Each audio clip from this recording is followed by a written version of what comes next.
आया है मिथिलेश सिन्हा जी का सिलीगुड़ी पश्चिम बंगाल से। इनका सवाल आरईसी पर है। 541 के भाव पे इन्होंने आरईसी में एंट्री की हुई है और फिलहाल चूंकि क्वांटिटी कम है, 50 शेयर ही इन्होंने लिए हुए हैं, तो नुकसान ज़्यादा नहीं होता हुआ। बताएं लक्ष्मीकांत जी, आरईसी पर क्या राय होगी? और जब आरईसी की बात कर रहे हैं तो जरा पीएफसी पे भी एक नज़रिया दे दीजिए। आमतौर पर पीएफसी पे भी लोग सवाल पूछते हैं।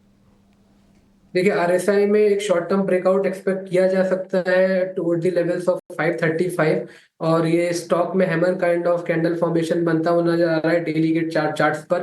535 के अहम लेवल्स रहेंगे। 535 के ऊपर कंसोलिडेशन ब्रेकआउट अगर आता है तो वहां से स्टॉक 570 के लेवल्स को टच कर सकता है। और ये जो व्यू है पॉजिटिव साइड का वो इंटेक्ट रहेगा जब तक ये स्टॉक 505 के ऊपर ट्रेड करता है।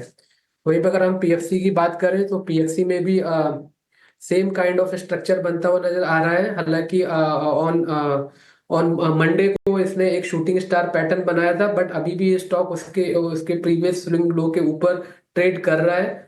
इमीडिएट रेजिस्टेंस 500 के पास आता हुआ नजर आ रहा है। एक बार ये 500 जोन के ऊपर निकलता है तो वहां से रेक्टेंगुलर ब्रेकआउट एक्सपेक्टेड है स्टॉक में। और मुझे लगता है कि फ्रेश बाइंग मोमेंटम 505 के ऊपर आ सकता है। वहां से स्टॉक ये 545 से लेकर 550 के लेवल्स को टच कर सकता है। और हमारे व्यू इंटेक्ट रहेंगे जब तक ये स्टॉक 469 के ऊपर ट्रेड करता है।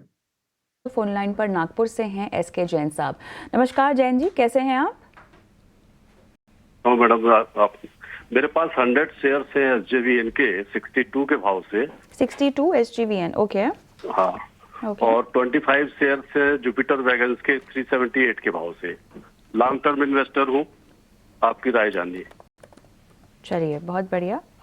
दोनों पर ही हम आपको राय दिलाते हैं।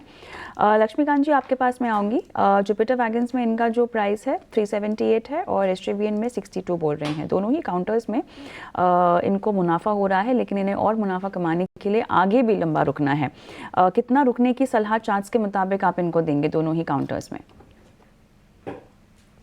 ये एसजेवीएन काफी अहम लेवल से रिबाउंड होता हुआ आ रहा है। यहाँ पे एक राउंडिंग बॉटम फॉर्मेशन बनता हुआ दिखाई दे रहा है डेली के चार्ट्स पर।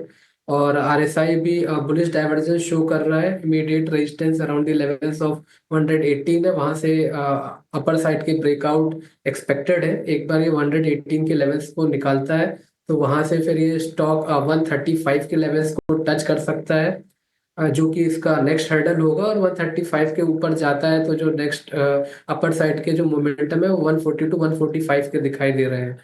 और अगर डाउन साइड के सपोर्ट्स की बात करें तो वो आता हुआ नजर आ रहा है 101 के आसपास। तो जब तक एसजेवीएन 101 के लेवल्स को होल्ड कर सकता है तब तक हम अपर साइड के ब्रेकआउट एक्सपेक्ट कर सकते हैं टूवर्ड द लेवल्स ऑफ 135।